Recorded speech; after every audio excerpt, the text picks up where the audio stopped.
decided we have conference champions, and our teams of question have now went through their seasons. I'm now happy to report that all 4 of these teams actually made the playoffs. You see, each had their own little thing happen by the time and within the time span of the last few that we had. Some were pretty big for who they were. Some of it was a little smaller. Some of it was pretty big, though. We're going to go through each team individually and how they did in their big game, starting with Ole Miss. As you can recall, in the Ole Miss's chances to get to the SEC championship game were very, very, very small. Needless to say, they didn't make it. They did what they needed to do, and they were oh so close. It's just Auburn let them down. They almost made it, almost. They took care of business against Mississippi State. And then after that point, the entire headline after that is will Lane Kiffin actually go to LSU, or is he going to stay at Ole Miss? Well, long story short, he chose to go to LSU. And, there's so many reports saying that, like the players wanted him to stay, and then players tweeted out saying they didn't want him to stay. And then Lane Kiffin saying that he wanted to coach in the playoffs, but obviously the AD was like, nah, I think we're good, buddy. Why don't you head down to the Bayou and get to work over there? So that's exactly what he did, as well as taking a few assistants either. Of course, with it being the infamous report being basically said that Lane Kiffin told his assistants, if you're not on the plane with me to Baton Rouge, then you're not getting a spot on my staff. Which, of course, Lane came out and said that wasn't true, but hey, who knows? So it's like, who is Ole Miss going to hire? They're going to wait and hire somebody? No, they promoted from inside, which is not a bad thing, but this is Pete Golding. Very interesting decision. Their defensive coordinator, who is not a bad coach, depending on who you ask. Anything, the state to the east, at least in Tuscaloosa, they're probably not going to have nice things to say about him, but he's never been a head coach before. So this is very interesting. For continuity, this is terrific, because the fact you got somebody who, knows the scene, knows the team, can keep them together. Pete Golding is a perfect hire. He's just unproven. And his very first game as a head coach is going to be in the playoff against Tulane, a team that Ole Miss played earlier this year and soundfully took care of.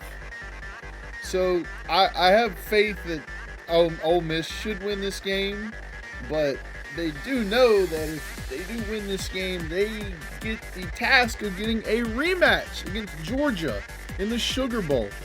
So how's that going to go? We're going to have to see. We got to see. It's not me saying that Pete Golding can't do it, but this is definitely going to be one of those things that we're just going to have to see how it goes. Next up is Georgia. Now, Georgia, as we already established before in the last video, if you haven't watched it, go check that out, that they done everything they could in the SEC standings. They went 7-1. Their only loss was to Alabama. They would need somebody to slip up for them to get a shot in the SEC championship game. So they had their rival Georgia Tech, which Georgia Tech sold out what would have been the usual home game for them in Atlanta, is now a neutral site game in Atlanta. For NIL reasons, Georgia Tech decided to have the game moved over to Mercedes-Benz Stadium. They still got credit as the home team. Well, they did wear the white away jerseys, but, I think that's just something they wanted to do. This was actually a much better game. I think a lot of people expected. Georgia was like a 2-touchdown favorite, and they managed to eke out a 16-9 victory where they kept Georgia Tech out of the end zone, but Georgia Tech did not go away at all and gave them a fight. Their defense did a good job against Georgia's offense. We're going to say they wouldn't have, an elite offense, but the offense knows how to get the job done. And Georgia Tech's offense has been, their offense has been terrific this year. Their defense, however, has been a problem, has been a big problem. They showed up. There is no doubt about that. But Georgia's defense has now rounded back into form, and they shut down that offense. So Georgia had did what they needed to do. They were now in line. They were now already locked for the playoffs. Now it was just a matter of waiting for somebody to hopefully slip up, and they would have a chance to go for their second consecutive SEC title.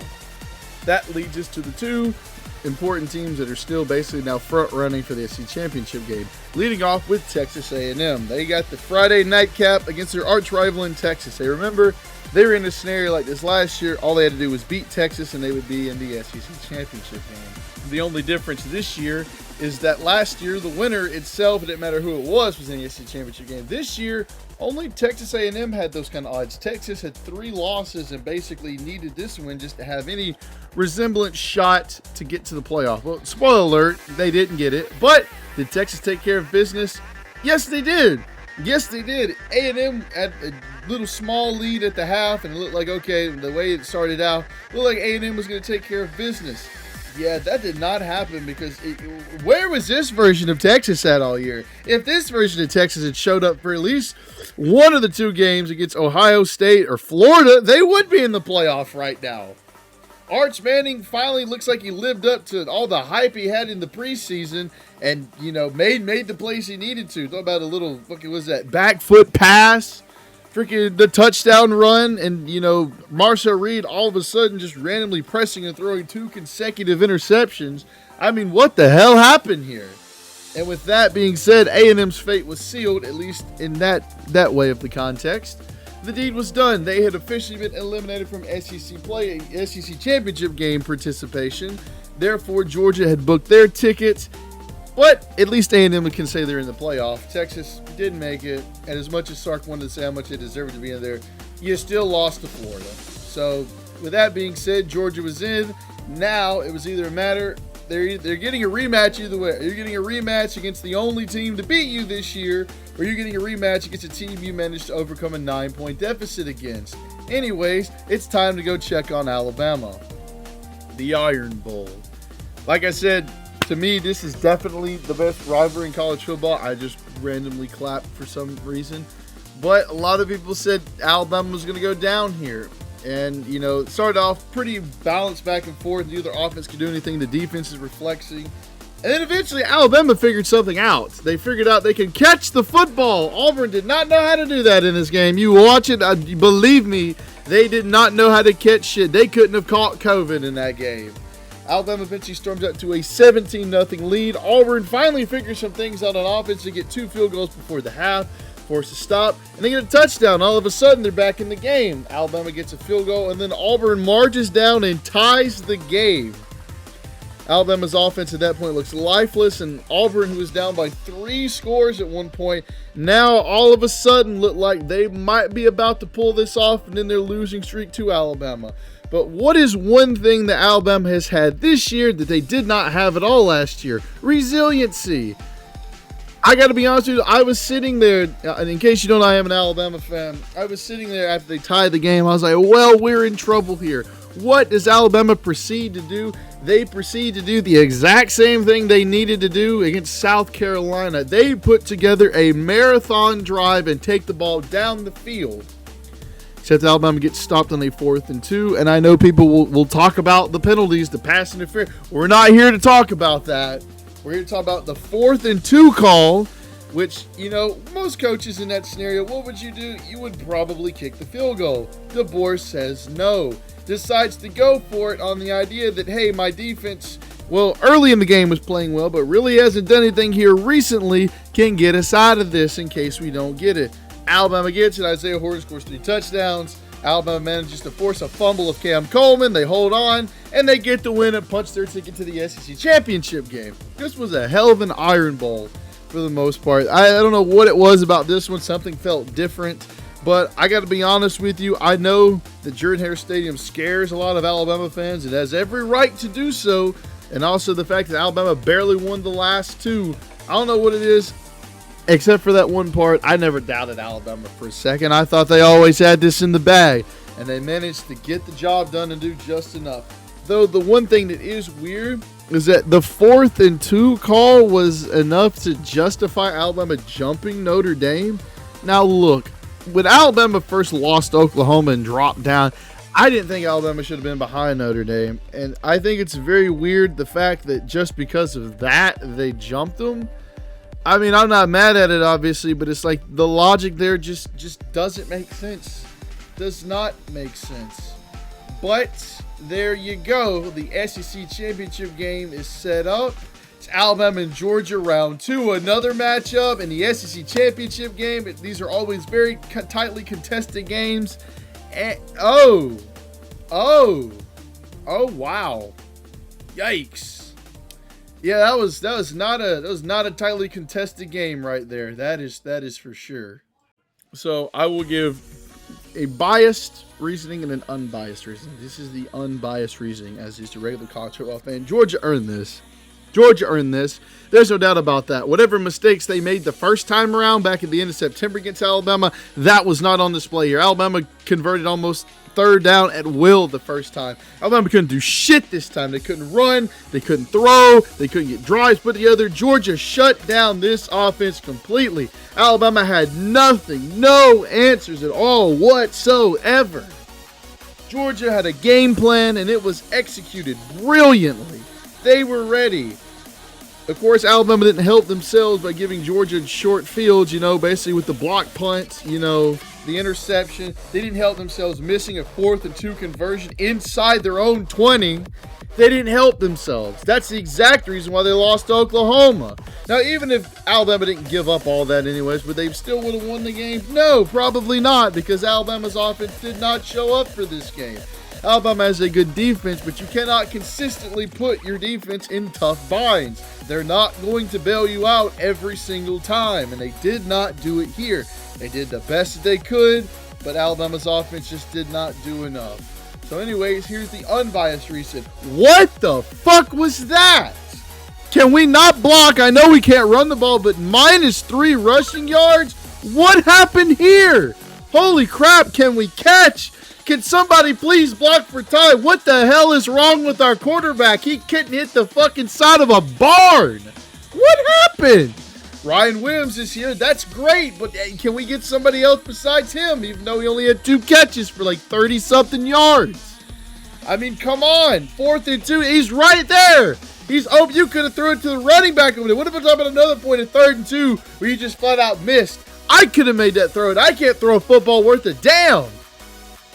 But anyways, all the credit in the world to Georgia. They earned this one and rightfully got that first round bye. Anyways, as I said earlier, all 4 teams in question did make the playoffs. Of course, Alabama's was a lot more controversial due to the fact that everybody thought that Alabama didn't deserve the ranking, because after the Georgia loss, that was in fact 3 losses. You can make an argument for that. Absolutely. I actually thought Alabama had a chance to miss. I did. And I remember the first time when I saw it, it was on 3. I looked it up.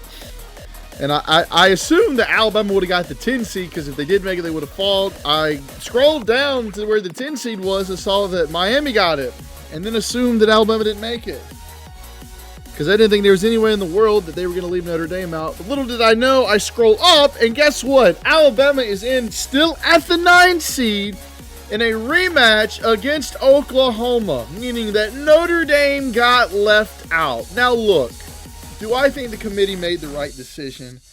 In Alabama's case, yes. And it's no bias. It's no bias. Hear me out. This has a lot to do with the reason why SMU made the playoff over Alabama last year, because they were in their conference championship game. Now, I bet a little bit different circumstance, because SMU lost theirs in the last second field goal and Alabama lost by 21 points. Look, I get it. People are going to be pissed off. People don't like Alabama anyways, but you can't penalize a team for losing their conference championship. And then you guys are going to bring up BYU. I don't even want to hear about BYU. BYU isn't even in like the playoff rankings anyways. They were not going to make it. They were going to win. It didn't matter whether they won or lost. They were not getting in. And the committee, you can tell they didn't really value BYU all that much, because they were a 1-loss team prior to losing to Texas Tech a second time, and they still weren't in the rankings. They didn't give a shit about BYU. BYU never had a shot at being an at-large team, though they did deserve so. But guess what? They didn't. There's that. Now, Miami and Notre Dame, people said Notre Dame got screwed. I mean, realistically, it's the head-to-head. The head-to-head at the end of the day came back to get them. Because they played. If you don't remember, they played against each other. Week 1, Miami beat Notre Dame. It's as simple as that. It really is. The only thing that sucks about it is the fact that they didn't really honor that until the very end, which I can kind of understand now, since the very first playoff rankings that came out this year, Yeah, Notre Dame was at number 10, if I'm not mistaken. And Miami was all the way down at 18. It is kind of weird to compare them, but it's the fact, the biggest thing that doomed Notre Dame right there, what it was BYU losing. Regardless, felt like Notre Dame was in a lose. Actually, it wasn't even that. What it was Alabama jumping them. Alabama jumping them was the worst thing that could have happened to Notre Dame because then if BYU won, Notre Dame would fall out because BYU would get an automatic bid to make the playoffs. If BYU lost, the buffer that the committee basically had between Miami and Notre Dame would be gone. Therefore, you would have to compare the head-to-head, and that is exactly what happened. Notre Dame got itself in an unwinnable situation that they had no control of at all whatsoever, and they got left out.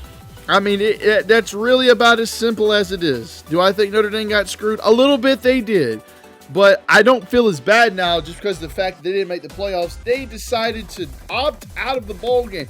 Now, look, I know there's a bunch of teams that have done it, but some of these teams have legitimate reasons to do it. Therefore, teams that have undergone coaching changes. That makes sense because the fact is just you got coaches and players coming and leaving and whatnot. I mean, it's just a mess. It really wouldn't be a good time to play it to get ready for a bowl game. But Notre Dame, your excuse for not playing in a bowl game is because your butt hurt? Come on. I mean, are we serious? Are we serious? Hey, let me tell you this much. If Miami hadn't made it, do you think they would have opted out? I don't think they would have. If Alabama didn't make it, do you think they would have opted out? Definitely not. What's your excuse? What is your excuse? You don't have one. You're just butthurt. You are butthurt. And now you've got basically the playoffs. Now I think if Notre Dame's in the top 12, they're now automatically in the playoffs. I knew that was coming, man. I knew that was coming. Man, thanks a lot for that. You know, bowl season has lost meaning as the years go by. You might have low-key actually just killed it. Like, seriously. Because now, if in the years to come, teams that just missed the playoffs, they don't get it. Now they're just going to be like, oh, well, it's not going to make it. I mean, come on. You're still going to get one of the higher, non-playoff bowls. I mean, geez. But no, even that's not good enough for you? All right, bro. All right, buddy. Yeah. And then all they want to do is just bitch and moan. Like, dude, that's not the response for that. That is not the response. But I digress. If they're going to be like that, then I'm glad they didn't make the playoffs. It's as simple as that. So Georgia managed to get 3 seed. The only SEC team to get a first round bye. Ole Miss got the 6 seed. Texas A&M got the 7 seed. And Alabama managed to keep its 9 seed. But there were 5 teams that made the playoff in the SEC. There's one team we have not talked about. And that, ladies and gentlemen, is the Oklahoma Sooners. Second year in the SEC. The first year, really did not go well for them at all. Mainly because they did not have an offense. They had a great defense. So they decided to go out. They hired Ben Arbuckle to be their offensive coordinator and brought over John Mateer from Washington State, which is also where Ben Arbuckle's from. Could have said that, but like I said, these are still unscripted. These are unscripted. Oklahoma came out the gates looking wonderful in offense. It was a godsend compared to what they threw out there last year. But then again, it was against some lower level competition outside of Michigan, who they did beat, by the way. And everything was great until the Auburn game. They took care of Auburn, but their star quarterback, who at the time was the front runner for the Heisman, wound up breaking a bone in his hand and needed surgery and thought he would have been out a month. Luckily for Oklahoma, he only missed 1 game, and it was against Kent State. And they had a bye week right after that. So he rushed back 2.5 weeks later, returns from injury against Texas, and that didn't go well at all. They made Texas look like how everybody thought Texas was going to be. But it didn't stop them. Oklahoma still managed to put wins together, though they did lose to Ole Miss, and now it's just like, they might not make the playoffs. Two back-to-back road games at Tennessee and Alabama with a bye in between. There's no way they're going to get through both of those with John Mateer looking the way he is. They did. And it wasn't because of the offense, the defense. The only real redeeming part from Oklahoma 2024 team is the sole strength of this team in 2025. As the offense has completely shit the bed again, the defense has absolutely carried them to the playoffs. The defense is the reason why they beat Tennessee. The defense is the reason why they beat Alabama. The defense is the reason why they beat Missouri and LSU. I mean, come on. I mean, they forced turnovers against Tennessee. They were outgained significantly against both Tennessee and Alabama. It was all about the turnovers. Hell, I mean, 3 turnovers against Alabama, and Alabama missing a field goal. They did the bare minimum they needed to do, and they did. They scored 1 offensive touchdown. Come on. You know, Missouri knew how to throw the ball, you know, and if LSU had anything resembling an offense, Oklahoma might be a 4-loss team right now. But guess what? They're not, and they deserve credit where it's due. And rightfully so, they made the playoffs, and they get the host. And who do they get the host? Alabama. They get Alabama, and they rematch. Of course, Alabama remembers what it was like when they came here last year. It's where they saw their playoff hopes in 2024 die. And Alabama remembers what Oklahoma did to them this year. Personally, out of all the first-round matchups, I think this is probably going to be the best one. Well, either that or Miami or Texas A&M. I don't have any doubt about that one at all. It's going to be great. I'm excited. I can't wait to watch, even in, you know, biased, unbiased. I'm excited. I can't wait. I'm ready to roll, dude. It is time to do this. So I think we probably will make a video. I say we as in me.